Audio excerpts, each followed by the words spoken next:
My Lord and my God, I firmly believe that you are here, that you see me, that you hear me. I adore you with profound reverence. I ask your pardon for my sins and the grace to make this time of prayer fruitful. My Immaculate Mother, Saint Joseph, my Father and Lord, my guardian angel, intercede for me. The apostles had just suffered the indescribable. That meal with the Master in the upper room left them basking in the glow of his love for them. Then the news of his arrest, the trial late at night, the violent rush to put him to death. It is impossible for us to imagine the emotional whiplash of Holy Thursday and Good Friday. And then those endless, heartbroken hours of Holy Saturday. Such emptiness. Silence in the upper room. No desire to eat or to speak, just numbness and desolation. Frazzled nerves and broken hearts. The holy women could not sleep that night. All they could think of was going to the tomb as soon as it was legally permitted in order to lovingly care for the Master.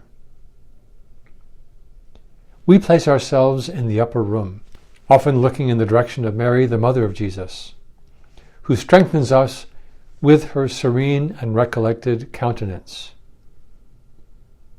So many years pondering those mysterious words of Simeon, and now it has come to pass.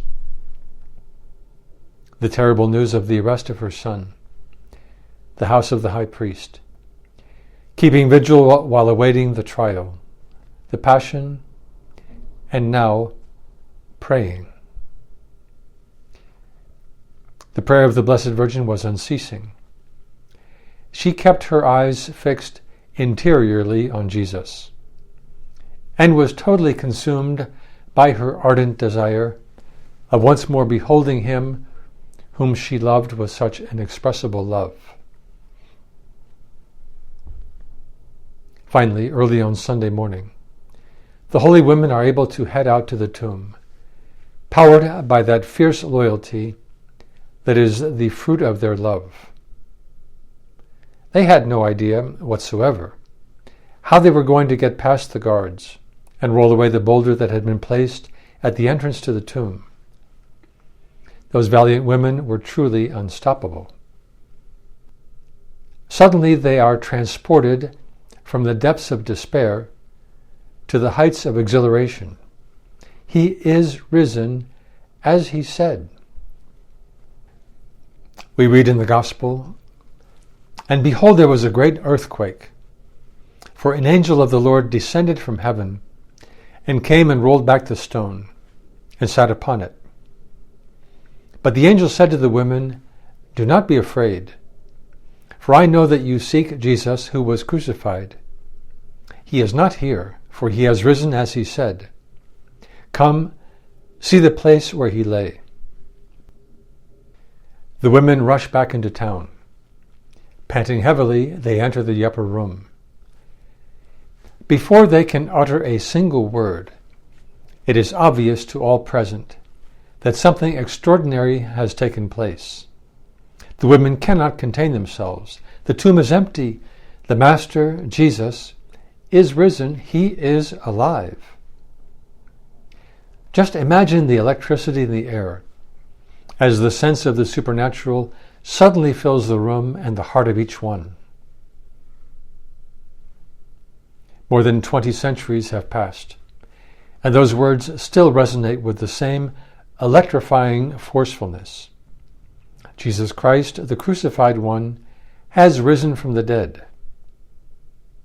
The joy those first followers experienced has been passed down through the ages to us here today, because it is the very same Lord with whom we are speaking right now. The resurrection is the most extraordinary occurrence in all of history. As the Catechism tells us, the resurrection of Jesus is the crowning truth of our faith in Christ. a faith believed and lived as the central truth by the first Christian community, handed on as fundamental by tradition. The importance of this miracle is so great that the apostles are, above all else, witnesses of Jesus' resurrection. They announce that Christ is alive, and this becomes the nucleus of all preaching. After 20 centuries, this is what we announce to the world: Christ lives. As one writer put it, the resurrection of Christ is for the spiritual universe what the initial Big Bang was for the physical universe.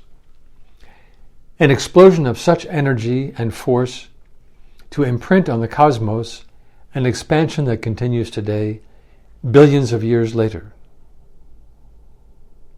Take away from the church the faith in the resurrection, and everything stops, like when in a house the electric current falls or is turned off. St. Augustine wrote, "They touch Christ, those who believe in Christ." True believers have the experience of the truth of this statement. You may be aware that Jesus will travel many miles in the coming months. A national Eucharistic pilgrimage will take place in the United States, covering a large swath of the country. The geography involved is truly breathtaking. On May 18th to 19th, groups of pilgrims will depart from the four corners of the U.S. San Francisco on the west coast, New Haven, Connecticut on the east coast, San Juan, Texas down south, and a state park in Minnesota near the Canadian border. For 8 weeks, they will travel mostly on foot through major U.S. cities, small towns, and countryside toward Indianapolis in the center of the country, where they are expected to arrive on July 16th, the day before the opening of the National Eucharistic Congress. Together they will cover more than 6,500 miles, or 10,500 kilometers. Jesus, it is hard to imagine the excitement in your heart as you prepare for this trip. And this is just one country. In so many other parts of the world, you continue to transform hearts. We finish by going to Our Lady in order to share our joy with her, just as our first brothers and sisters in the faith did. Queen of Heaven, rejoice, Alleluia. I thank you, my God, for the good resolutions, affections, and inspirations that you have communicated to me in this meditation. I ask your help in putting them into effect. My Immaculate Mother, Saint Joseph, my Father and Lord, my guardian angel, intercede for me.